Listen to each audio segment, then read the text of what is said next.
20 पेट्या देशी दारूची वाहतूक करणाऱ्या इसमावर तळेगाव दशेसर पोलीसची कारवाई.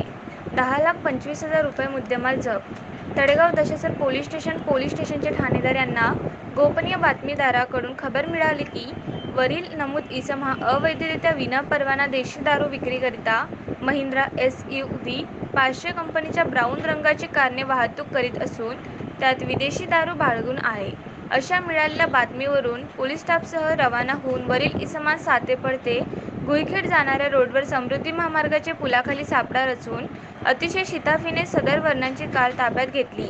असता आरोपीच्या ताब्यातून देशी दारू गोल्डन संत्रा 90 मिलीलिटरचे 1500 नग, 15 पेट्या, किंमत 75,000 रुपये, देशी दारू सिमला संत्र्याचे 1,000 नग, 10 पेट्या, किंमत 50,000 रुपये, महिंद्रा SUV 500 कंपनीची कार MH 48 AK 5005, किंमत 9 लाख रुपये, 25 पेट्या देशी दारू वाहन असा एकूण 10,25,000 रुपयाचा मुद्देमाल मिळून आल्याने मुद्देमाल व आरोपीस पंचासमक्ष ताब्यात घेऊन गुन्हा दाखल करून तपासात घेतला आहे.